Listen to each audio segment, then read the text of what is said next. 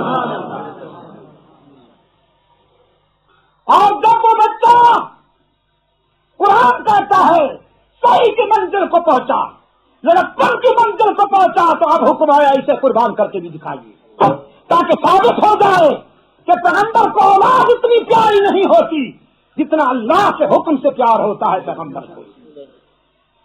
قرآن پاک نے فرمایا فلما بلغ معه السعي فلما بلغ معه السعي، جب بیٹا اپنے باپ کے ساتھ دوڑنے کی عمر کو پہنچا، دیکھیے نا جی، کبھی انسان اکیلا چلتا ہے اور کبھی اس کے پہلو میں اس کا بیٹا دنیاوی نقطۂ نظر سے اس کا مادی سہارا بن کے چلتا ہے۔ فلما بلغ معه السعي، اسماعیل جب ابراہیم کے پہلو میں چلنے کے قابل ہوا، اب رب العالمین کا حکم آیا کہ اسے ہماری مرضی پر قربان کر کے دکھائیے۔ سیدنا ابراہیم نے اپنے بیٹے کو ساتھ لیا اور پہنچ گئے منزل عشق پر، اپنے بیٹے کو سامنے کھڑا کر کے فرمایا یا بنی انی ارا فی المنام انی اذبحک فانظر ماذا تری۔ اے لفتے جگر، خواب دیکھ کے آیا ہوں کہ خنجر میرا ہے، گلا تیرا ہے، اور حکم رب العالمین کا۔ یہ انوکھا خواب ہے جو شاید آج تک کسی باپ نے اپنے بیٹے کے متعلق نہ دیکھا ہو، تو آپ اپنی کتاب دل سے اس کی تعبیر پوچھ کر مجھے بتائیے۔ سعادت مند اسماعیل نے جواب دیا یا ابتی افعل ما تؤمر، ابا جان جس بات کا آپ کو حکم ملا ہے وہ کیجیے نا۔ حالانکہ خلیل نے کہا تھا انی ارا، میں نے خواب دیکھا ہے، اور اسماعیل نے جواب میں کہا ما تؤمر، جو حکم ملا ہے۔ یہ ان کی سلامتی تباہ تھی، یہ ان کی سعادت مندی تھی کہ وہ سمجھ گئے پیغمبر کا خواب بھی وہی ہوتا ہے، ٹوٹ کا نہیں ہوتا عام انسانوں کا۔ فرمایا یا آبادی افعل ما تؤمر، آپ کو جس بات کا حکم ملا ہے کیجیے نا۔ ابراہیم علیہ السلام نے فرمایا میں تو تیار ہو کے آیا ہوں، لیکن تجھ سے بات کر رہا ہوں، تو بچہ جو ہوا۔ اسماعیل نے سینہ تان کے عرض کیا ستجدنی انشاء اللہ من الصابرین، اگر آپ خلیل اللہ ہیں تو میری رگوں میں بھی تو آپ کا خون دوڑ رہا ہے، آپ مجھے اگر اللہ نے چاہا تو صبر کرنے والوں سے پائیں گے۔ بس اگر آپ اجازت دیں تو ایک مشورہ عرض کر دوں۔ مشورہ یہ ہے کہ میرا چہرہ اور آپ کی نگاہیں یہ دونوں ملاپ بہت نازک ہے۔ بیٹے کے چہرے میں کتنی کشش ہوتی ہے اور باپ کی نگاہوں میں کتنی شفقت ہوتی ہے، یہ محتاج بیان نہیں۔ کہیں امتثال امر الہی میں یہ دونوں نازک رشتے رکاوٹ نہ بن جائیں۔ تو مشورہ یہ ہے کہ مجھے اونھا لٹا دیجیے زمین پر اور آپ اپنی آنکھوں پہ پٹی باندھ دیجیے، میری نظر میں بھی وہ سما جائے، آپ کی نگاہوں میں بھی وہ سما جائے۔ قرآن کہتا فلما اسلما وتلہ للجبین، دونوں نے تیاری کر لی، دونوں نے تیاری کر لی۔ ابراہیم نے گلا کاٹنے کی اور اسماعیل نے گلا کٹوانے، دونوں نے تیاری کر لی، اور اسماعیل کو اونھے منہ زمین پر لٹا دیا ابراہیم نے۔ رب العالمین نے فرمایا ہم نے حکم دیا روح الامین کو گلا بدل دیا جائے. اب گلا بدل دیا جائے. یہ گلا کٹنے کے لیے نہیں. ابراہیم نے خنجر چلایا تو ایک جانور کا گلا کٹ گیا. گرم گرم خون ابراہیم کے ہاتھوں پہ پڑا تو خوش ہوئے کہ میں اپنے مقصد میں پورا اترا ہوں. الحمدللہ میرے بچے کی قربانی اللہ نے قبول کر لی. قرآن کہتا ہے نادیناہ یا ابراہیم قد صدقت الرؤیا. ہم نے اس مرحلے پر ابراہیم کو پکارا کہ میرے خلیل ہم نے جو حکم دیا تو نے پورا کر دکھایا. اب اور زیادہ خوشی ہوئی کہ پہلے خون آیا تھا اب خون بھی آ گیا. پہلے خون آیا تھا اب اوپر سے خون بھی آ گیا. پٹی کھولی ابراہیم نے تو منظر عجیب ہے. مینڈھا تڑپ رہا ہے, دمبا تڑپ رہا ہے اور اسماعیل سامنے کھڑا مسکرا رہا ہے. سوچا یہ کیا ہوا؟ رب العالمین نے فرمایا قد صدقت الرؤیا انا کذالک نجزی المحسنین. جو آپ کو کرنا چاہیے تھا وہ آپ نے کر دیا, لیکن گلے کٹنے دوں یا نہ کٹنے دوں یہ تم دونوں کے اختیار کی بات نہیں, میرے اختیار کی بات ہے. اسماعیل نے گلا جھکا دیا, آپ نے خنجر چلا دیا. اب یہ میرے اختیار کی بات ہے کہ میں نے اس گلے کو بچا لیا. اس نے نہیں کٹنا ابھی, اس کی صلب سے تو میرا محبوب آنے والا ہے. ہم نے آپ کی سارا قربانی کو قبول کر لیا. لے جاؤ اپنے بیٹے کو, نہ معلوم حاضرہ کے دل سے کیا گزر رہی ہوگی. ان کی تو تنہائی کا سہارا ہے اللہ کے بعد یہی بیٹا. میرے عزیز دوستو, اقبال کہتا ہے یہ فیضان نظر تھا یا کہ مکتب کی کرامت تھی. یہ فیضان نظر تھا یا کہ مکتب کی کرامت تھی.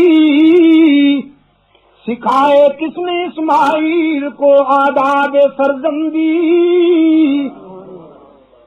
آج ہم نے اپنے بچوں کو مکتب تو بھیج دیا ہے, بے شک ہم نے اپنے بچوں کو کالج اور یونیورسٹی میں تو بھیج دیا, لیکن فیضان نظر سے وہ محروم ہو گئے. اس لیے وہ تسلیم و رضا کا تو کیا طے کر بنیں گے, وہ تو والدین کو بھی فالتو چیز سمجھتے ہیں. لارڈ کالے کے نظام تعلیم کو پڑھنے کے بعد باپ کو خطی سمجھتے ہیں. اکبر نے کہا تھا نا, ہم ایسی سب کتابیں قابل ضبطی سمجھتے ہیں کہ جن کو پڑھ کے بیٹے باپ کو خطی سمجھتے ہیں. مکتب تو ہم نے اپنے بچوں کو دے دیا, لیکن فیضان نظر نہ ملا. وہ فیضان نظر کہ جو محمود حسن کو شیخ الہند بنا دیتا,